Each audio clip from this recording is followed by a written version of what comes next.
running is shrink the court down. Shrink the court, add nerve pulse. Cool, and when he's running like that, he gets that ball into you right there, you can hit him with your shot. It's fine. He deserves it for missing that shot. So right away, even with these guys at this level, they didn't even go chase it. But if they miss it, they go get it. And then we make it smaller. Okay, go, sprint. Tony's going to fly in there. And Lindsay's going to keep hitting. They're going to have control. They're going to hit over him or they're going to hit around him. I don't want him to stop. Okay? So anyway, chasing your miss. Now we're going to do another one again. I put these in, at least in our practice, is kind of in the warm-up category. Get them ready. So what I want right now is Lindsay and Rob, you two are going to rally. A little bit of this. You two are going to rally. I think this is called usually, I don't know, maybe odd man out or something like that. Again, or at my club we call it the drill, where two people run around the court while the other two rally until one of them misses. So, Lindsay and Rob are going to rally. I'm going to do that. They're going to rally. Allie's route. Okay, cross court. Scott, Tony, you're running around the court. Go ahead, start running. Real simple. Whichever one of these two miss, these guys race to the spot for the one that missed. They cannot turn around. They have to keep running to the right. Okay, so they just keep rallying. And they just keep running. And again, I know you're thinking, well, these guys are going to run forever and never hit a ball. These are pretty good players. And at most high school practices and classes, cool. Scott's in, but he was really nice because he missed it while Scott was right next to him. So they just keep going. They just keep going. Go. So you're in. You blew it. You got your spot. You got your spot. Anyway, if you have the courts for the kids, I know often you got a lot of kids on courts because court situations. I do this with 3 on the court if I can, so there's just one person running. So they just keep rallying while the other 2 are running. The kids love it. Every time we do this one at the level, it's like, sweet, I'm so glad we get to do this one. Let me run first. All right? That's what I'm thinking right now, Mark. I know what you're thinking. I want to keep doing this one for a while. Okay, enough of that. Hey, Rob and Tony, why don't you keep on hitting? So, I got one question I want to ask y'all. Sorry, I should keep hitting that. Aside from my stuff, I change my mind all the time. Can anybody tell me how we can make everything that we just did more real? How can we make this more realistic? It's one answer to change the whole thing, make it even more realistic. Anybody know? What? Yep, that's coming in. That's coming in, but I'm still thinking warm-up phase. Okay? And this doesn't have to be a warm-up, but anybody? Yeah, that's right. Right on. How did you know that? She works at South Shore. I planned her. Serves. So everything we just did, don't drop feet. Okay? I mean, you can do a little bit. Because sometimes you got to serve, nobody has any rallies, which is why you got to serve. So don't drop feet. Do every rally we just did with a serve. And a cooperative serve. Okay? A cooperative serve. Add that, man. Because then what are you adding? What else are you adding then? The return. Right. And the return to the return. Those are the 3 most important shots by far. Okay, here's what's going to happen. Since you're there, Lindsay, let's just have you and Tony hit. Okay? What you're going to do, you guys know the old figure 8, one of you hits, come on over here, sorry. One of you hits down the line, one of you hits cross court. Let's do that. Who wants to go down the line? Lindsay does. All right, she's down the line, you're cross court. Go ahead. Very cooperative. Just, since you're the down the line person, go ahead and drop feet. I would normally have him. She said, my serve. She's down the line, he's cross court. This is cool. There's nothing wrong with this, guys. This is great. I've done it a billion times. The figure 8. Sure, if we're watching the pros practice, they do this. But we're going to change it. We're going to make it a little more realistic, okay? A little more realistic. The problem with this is, what if Lindsay's the down the line person and she gets the ball over there? That's not a ball to go down the line on. I don't want her doing that. So what we're going to do is we're going to again suit this up and make it a little more real. Lindsay has the power right now. They're going to go cross court. Lindsay can go down the line whenever she should. Okay, whenever you should, and it might be when you want to. You're going to go down the line. Then once she does that, you've got the power, and then you go down the line when you should. Not because I told you every ball you have to go down the line. That's not how tennis works. Okay, go ahead. Let's say you got 4 people, 6 people, I don't know. You can these guys back, I can switch them out if somebody misses. I can have people people at the post. I can rotate them around, add numbers, whatever you got to do. You can do this where they're all hitting hits. That wasn't cooperative. That's all right. That's all right. I like that killer instinct. Did anybody need to see that again and understand what I'm getting at? So you have them go down the line when they should, instead of every single ball. Because I want them to learn to make those decisions in a tennis match. Lindsay, when would it be okay in a rally and a tennis point to decide to change the direction and go down the line? Come on, you can't make me look bad. I hit with you. All right, she said inside when you're closer. Awesome, awesome. Yeah, when you get closer, we want them not to go down the line when they're stretching way back there deep behind the baseline and all that kind of stuff. All right, let's go to the net. When we get to volleys, there's going to be some work around it. Yeah, all of you come over to the net. All right, we're going to volley back and forth, just, like your warm-up. Just back and forth, cooperative. Go ahead. Again, fine.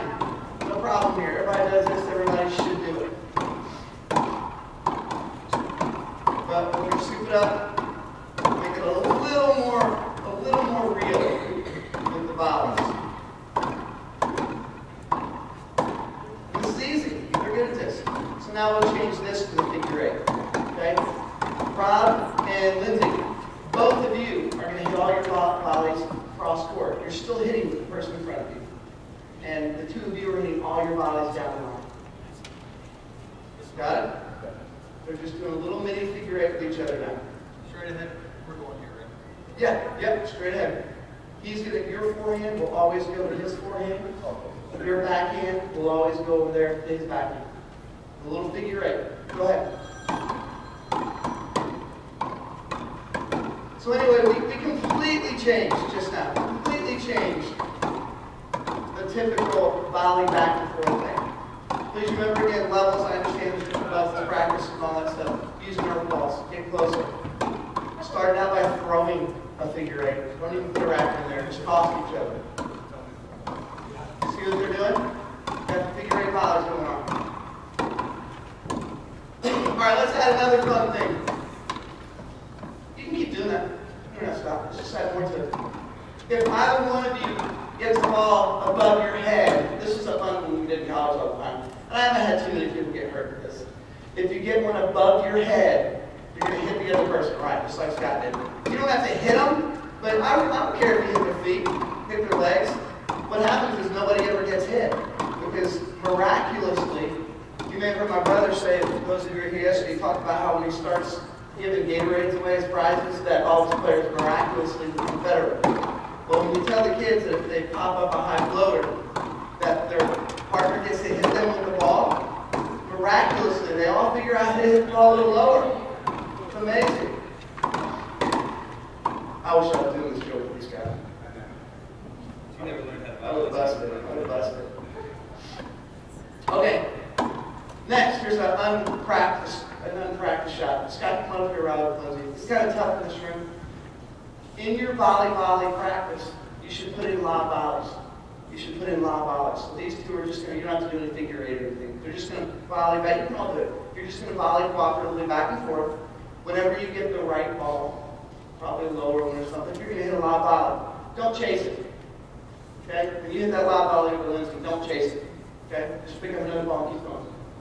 About right there. About right there. It's fine. I don't want you to search something. So now we have lob volleys. Again, very tough in this room. Cool. I don't want you to chase it. You see the shot not many people practice? Man, it's devastating. It is a devastating weapon to have as a tennis player. You can't see it coming. Again, in this room, it's a little tough. This is actually a really good skilling though. Really good skilling. While they're doing this, another little tip you can do. This is kind of fun, talking about feet, footwork, and all that. I don't have to say much to them. They're moving pretty well. A fun trick you can do is get some duct tape or whatever it works, and duct tape, bubble wrap under their heels. Use the big kind instead of the little ones. Duct tape, bubble wrap under their heels. And obviously, when their heels are hitting the ground and coming down, you're going to hear all the bubble wrap popping. It's kind of cool. All I was going to bring some of that, but just forgot on the way. All right, next.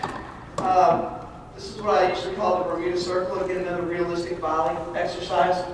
You want to stress to your players that, probably going to have to do this a little bit. You want to stress to your players, what I use is I don't have one here, but a hula hoop often, and I hang it on this hand. So there's a hula hoop under here.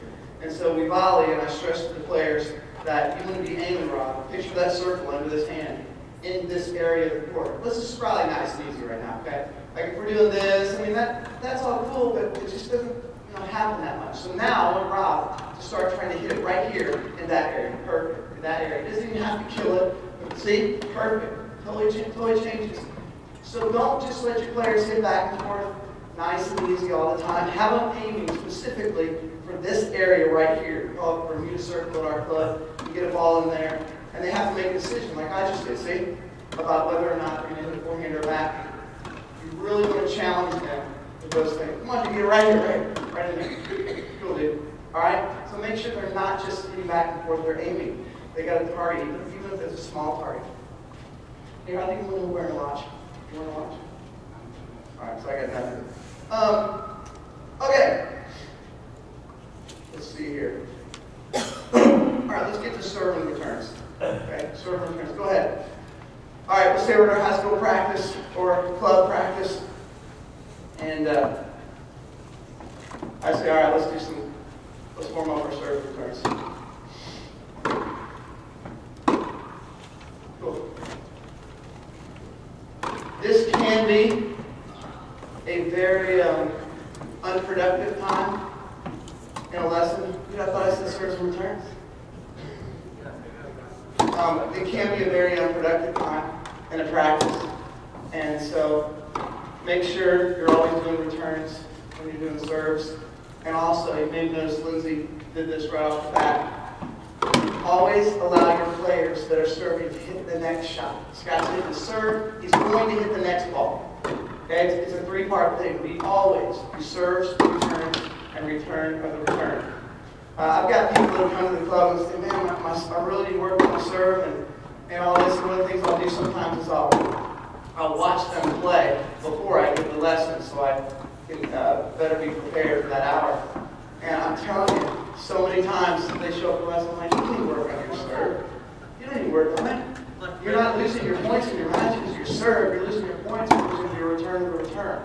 Chart your matches sometimes. I don't care what level it is, chart your matches, and you will see so many mistakes on that return to return in the first three balls. So we always do it return to return. Very, very, very important. And then we make it a little more real. Okay, all returns have to be chips now. Okay, all returns have to be underspin. Still obviously cross court. Lindsay, you can hit down the line. And so we just tell them what to do. Give them things that make this very productive. I just, it bugs me when I see the serve and return practice going on, and you got the tennis professional, high school, whatever, and they're over here like this. They're hitting the serve, the basket leaves time. Please make the serve time, the serve return not very productive. You know how important it is, right? It's so important. I did some charting in my club for several months on serving and returning and all that stuff and where errors came from. And over the course of time, one of the biggest things I discovered from my charting, I charted everybody. JV kids, high varsity kids, college players home for the summer, all levels, adults. And the stats were unbelievable. It was like, because I'd heard all the stats in the first serve, it was like 80% of every person who hit the first serve was 20 points. The biggest thing that stood out from that was, it didn't matter who was in the first serve. It didn't matter whether it was a 100-mile-an-hour server or a 40-mile-an-hour